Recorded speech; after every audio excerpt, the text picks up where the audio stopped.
Olá, meus queridos alunos, bom dia, boa tarde, boa noite. Não sei que horário vocês estarão assistindo aí essa nossa videoaula aí dentro do sistema EVA, alimentado também no canal do YouTube do professor, canal André Agostinho.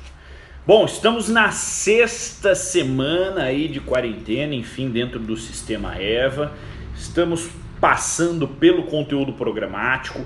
É importante aí lembrar ao aluno nessa sexta semana aí de quarentena, de isolamento social, a necessidade e manutenção de preservação da sua saúde. Por isso não estamos tendo aí, enfim, os nossos encontros presenciais, mas nessa temática de classes autorizada pelo MEC, a possibilidade do curso de Direito para que os alunos não percam o semestre, tem essa interação online, cumprindo o conteúdo programático, perpassando ponto a ponto nessa troca de aulas. Estou à disposição no EVA, você pode mandar aí a sua mensagem no canto superior da tela do EVA, tem ali um canal de comunicação direto com o professor para saneamento aí de eventuais dúvidas que o aluno tenha desse nosso encontro aí de aulas. Aproveito para mandar um abraço a todos vocês. Estou com saudades das aulas presenciais. Os prazos processuais já começam aí na próxima semana, então o judiciário já começa a se movimentar para um retorno. Não sei se teremos aí aulas presenciais nesse semestre, mas o ensejo agora, o movimento é de que já inspira aí um certo retorno dentro da preservação de álcool gel, de máscaras, enfim, que é a máxima dessa semana, enfim, o uso das máscaras aí em todo o Brasil, com determinações do governo do estado, com determinações municipais aqui em Taubaté, acerca da utilização aí das máscaras, enfim, para esse contato, esse retorno pouco a pouco, gradativo aí ao meio social. Bom, meus queridos, então dando sequência aí nessa nossa sexta semana, dando continuidade ao nosso conteúdo programático, vamos adentrar então especificamente a nossa aula de hoje. Bom, então aqui as turmas do sétimo semestre, sétimo C, sétimo D e sétimo E, que estão todas alinhadas dentro aí da conjectura de Direito Civil 6. Vamos na aula de hoje, na sexta semana, sobre então provas do casamento. Tivemos aí na quinta semana o fechamento com casamento putativo. Na quarta semana falamos aí da invalidade do casamento, casamento inexistente, casamento nulo, e fechamos na quinta semana com casamento putativo, deixando então para a sexta semana um novo tópico do conteúdo programático, que é as provas do casamento. E agora nessa nossa troca de aula, enfim, temos 3 provas de casamento. Essa é a máxima trazida aí pela doutrina, a definição de 3 provas de casamento. A prova direta, a prova supletória e a prova indireta. Então são as 3 dinâmicas de prova dentro da conjectura aí de provas do casamento. Mas aquele aluno, enfim, além da doutrina, é importante o encaixe com o Código Civil. E aí no Código Civil, enfim, são 4 artigos, na verdade 5 artigos do 1543 ao 1547, que disciplinam acerca aí das provas do casamento. Ou seja, o legislador do Código Civil, quando da realização da máxima aí da criação do Código Civil de 2002, enfim, que entrou em vigor aí em março de 2003, temos aí um campo específico, na verdade um capítulo determinado aí acerca das provas do casamento. Então vamos fazer o quê? Um enlace agora na aula de hoje com o que diz aí a lei, o texto expresso da lei e a explicação, enfim, adequada dentro da doutrina aí majoritária, enfim, dentro da doutrina, na verdade, unânime dentro dessas 3 vertentes aí das provas do casamento. Legal? Começando o seguinte, meus alunos, para retomar, o que seriam essas provas do casamento. Seria um conjunto probatório, enfim, com a finalidade de definir se as pessoas são casadas. Professor, mas isso é muito tranquilo e muito fácil. Basta que se tenha o registro desse casamento, não é isso? Sim, é isso mesmo. Essa é a parte trivial, essa é a parte direta, essa é a parte contida no 1543. Acompanhem comigo. O casamento celebrado no Brasil prova-se pela certidão do registro, ou seja, vai pegar a certidão de casamento, vai provar por meio deste documento, que é um documento público, que as pessoas estão casadas, porque está devidamente registrado no cartório aí esse termo, essa certidão de casamento. Então essa é a conjectura da prova direta. Então aquele aluno que quer deixar o caderno caprichado, coloquem aí no tópico sexta semana de aula, sexta semana da quarentena aí, das nossas aulas, coloque como um título provas do casamento e aí coloquem as 3 hipóteses de prova do casamento. 1, direta, 2, supletória e 3, indireta. A direta é exatamente a do termo tranquilo do 1543, aí caput, certo? Que disciplina que o casamento é provado, então, de forma direta e tranquila, por meio do registro da certidão de casamento. Mas o 1543 tem um parágrafo único, acompanhem comigo. Justificada a falta, desde que exista uma justificativa. Justificada a falta ou perda do registro civil, é admissível qualquer outra espécie de prova. Para a máxima lá do 226 da Constituição, da configuração de família, enfim, que deve aí, enfim, o Estado propiciar os meios adequados para esse enlace, para a união, para a constituição de família por meio do casamento, enfim, o casamento religioso com os efeitos civis, lá do 226, que já vimos nas aulas passadas aí, tem a configuração seguinte: e caso tenha havido uma perda justificada desse registro civil, porque é um registro de um ato civil, de um negócio jurídico que é entabulado, que é o contrato de casamento. E aí, houve aí a perda desse documento. Com a máxima da garantia do casamento, é admitido qualquer prova, é admitido qualquer outra espécie de prova na parte final do parágrafo único do 1543 para o que? Configuração dessa união, desse enlace, daquele registro que existiu, mas que justificadamente houve aí uma perda. Exemplo, São Luís do Paraitinga, ali o cartório, quando teve a inundação, enfim, eventuais perdas de documento, são caráter plenamente e de forma evidente caracterizadores aí de uma justificativa plausível em face da perda aí de registro civil de documentos aí importantes, no caso aqui da nossa aula de hoje, que provaria essa constituição do casamento, registro civil de casamento. Legal? Então, coloque aí tópico 1, essa seria a prova direta, Então, no Brasil, nos termos do 1543, se prova de forma direta aí a relação de casamento, de acordo então com a apresentação da certidão de casamento devidamente registrada. Mas temos aqui do casamento de brasileiro que é celebrado no exterior. É o termo aí do 1544. E aí, meus queridos, eles colocam um lapso temporal de 180 dias. Quando, muita atenção, quando do retorno de um dos cônjuges ou de ambos os cônjuges ao Brasil.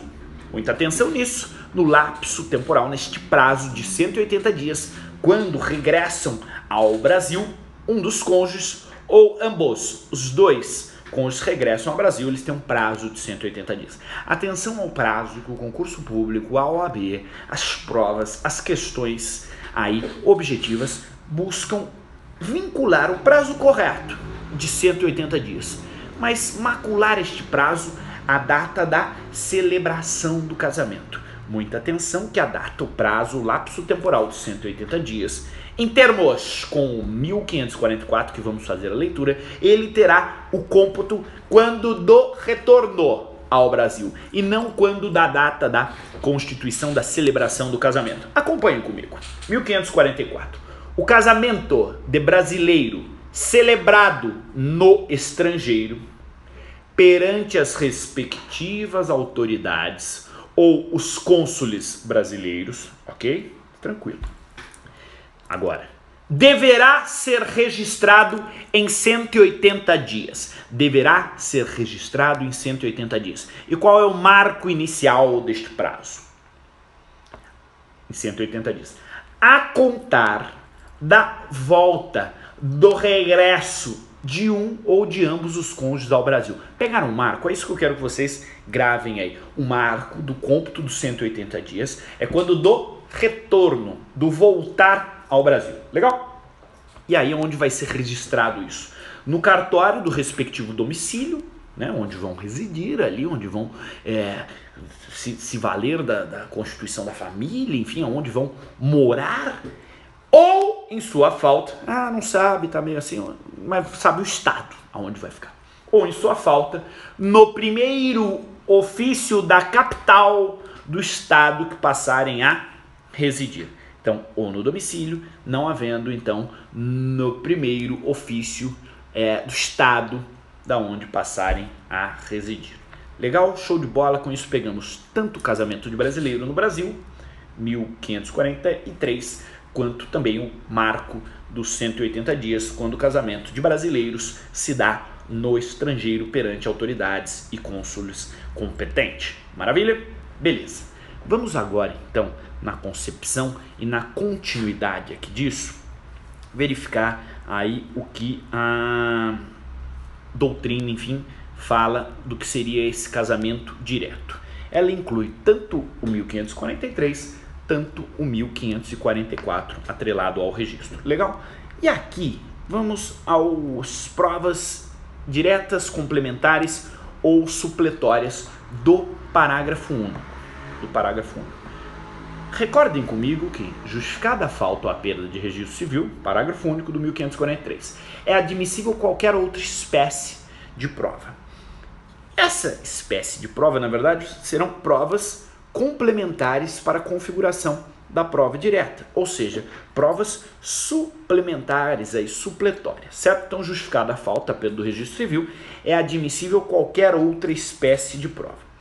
Exemplos, vamos dar exemplos aí do que seria então. Então, o aluno agora pode colocar no caderno 2 das provas complementares da questão supletória de prova de casamento. E qual que seria um exemplo, então, dessas provas?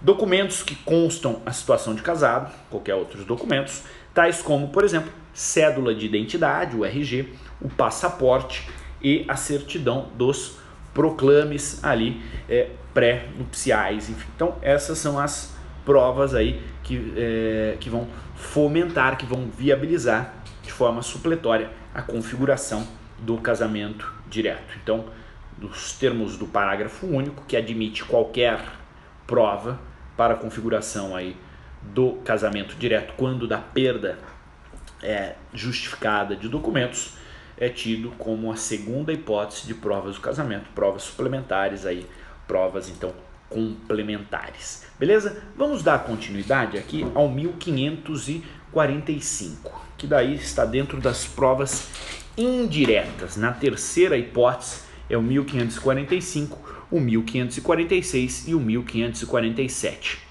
Então, definição. Provas diretas, 1543 caput, 1544 caput. Provas supletórias, complementares, parágrafo único do 1543. E agora o 1545, 1546, 1547 estão dentro da configuração da terceira hipótese de provas do casamento, que são as provas indiretas. Acompanhem comigo os termos do 1545.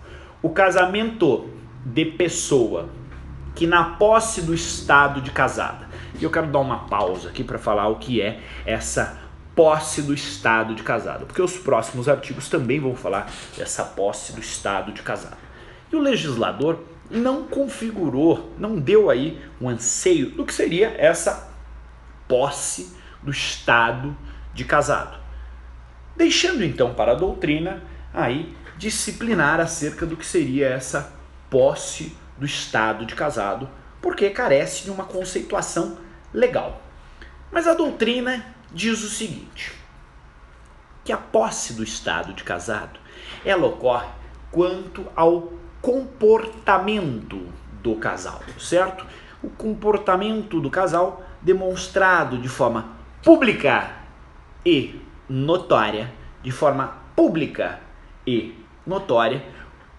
o status de marido e mulher, o status da relação marital, certo? Ou seja, é como as pessoas se apresentam para a sociedade de forma pública e notória, tratando-se reciprocamente, porque não adianta só o marido tratar de um jeito e a mulher tratar de outro. Não, reciprocidade.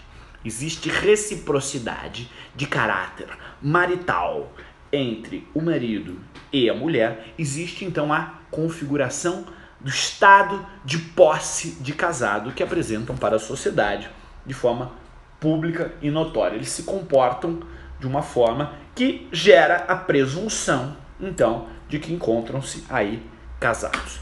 Essa é a definição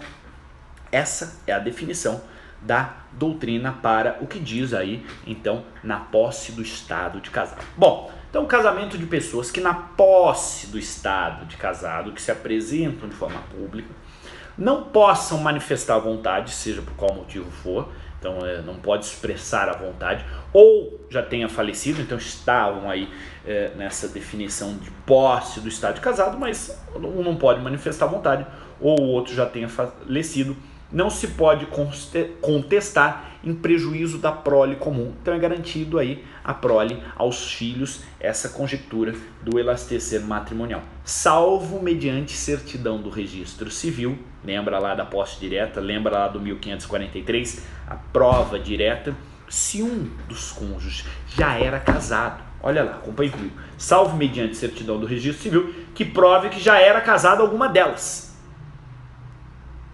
quando contraiu o casamento impugnado. Então, quando vai impugnar um casamento, porque um já faleceu, porque não é possível aí, não possa manifestar a vontade, aí gera a impugnação.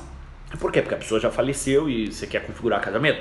A pessoa não podia manifestar a vontade, você quer configurar o casamento? Sim, quero, porque estavam na conjectura do estado aí, na posse do estado de casados, que é definido aí pela doutrina, certo?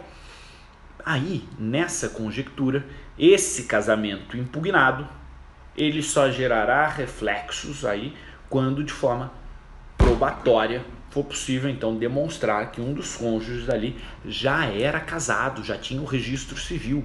Aí quem já é casado, tem um registro civil, não pode casar de novo. Então o casamento impugnado, aí sim ele afetará inclusive os efeitos gerados à prole. Fora isso, não tendo aí o casamento de registro civil, não havendo esse documento, por isso aí a parte final do 1545 coloca aí, salvo mediante certidão de registro civil de que já era casado aí um dos respectivos cônjuges nessa conjectura. Beleza? Vamos aqui então ao 1546. Olha o seguinte, quando a prova da celebração legal do casamento resultar de processo judicial, ou seja, o caráter probatório para a configuração do casamento teve que passar por um processo judicial. Teve aí que o magistrado verificar as provas cabais para configurar aí o status de casamento. Aí o registro dessa sentença judicial que define os proclames, que define aí a celebração do casamento, né? Então a celebração legal do casamento decorre de uma decisão judicial. Essa sentença, essa decisão judicial deve ser levada ao registro civil, tornando o que? Uma prova direta nos termos do 1543, a partir do respectivo registro da certidão, então na verdade da sentença, transformando em uma certidão de casamento. Aí produzirá tanto no que toca aos cônjuges, como também em relação aos respectivos filhos, aí a respectiva prole desse casal. todos os efeitos civis desde a data do casamento, não da data da sentença. Isso que é importante também, porque as provas de concurso e de OAB tentam aí mexer com a cabeça do aluno. Na verdade, nos termos do 1546, não é do momento da data da sentença, mas desde, na verdade, de quando essa sentença ela define a data lá pretérita dos efeitos, enfim, da data efetiva do casamento. Bom, e agora, continuando, dando agora uma leitura, uma hermenêutica aí, né, um caráter interpretativo ao 1547, o que se extrai dele é aí uma máxima, uma primazia pela garantia da constituição familiar. Não tem um indúbio pró-operário no direito do trabalho, um indúbio pró-réu no direito penal. Aqui no direito civil, na conjectura do casamento, tem um indúbio pró-matrimônio. Na dúvida, vamos entender configurado a questão do matrimônio. Desde que as partes usavam aí o nome uma das outras, desde que as partes aí se tratavam como se casados fossem, desde que a sociedade de fato reconhecesse de forma pública e notória aquele estado da posse de casado.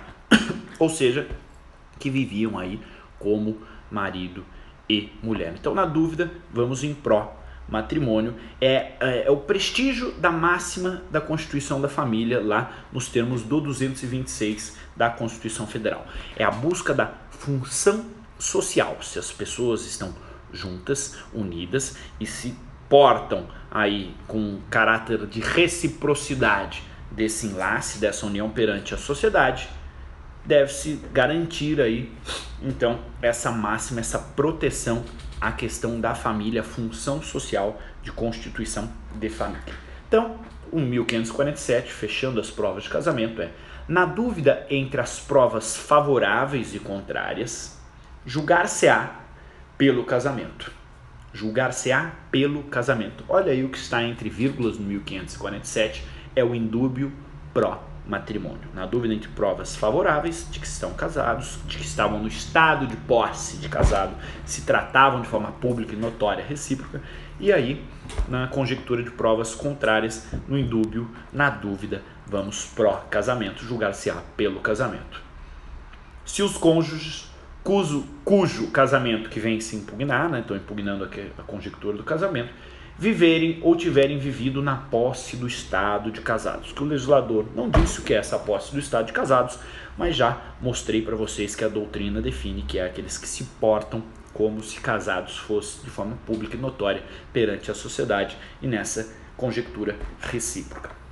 Legal? Essas são aí as três formas da prova do estado de casamento, direta por meio da certidão devidamente registrada, as provas diretas, mas de caráter complementar, supletório, quando da falta aí de documentos devidamente justificado, nos termos do parágrafo único 1543, e aí a definição do 1545, 1546 e 1547, essas provas indiretas, lembrando a interpretação do 1547 sobre o indúbio pró-matrimônio.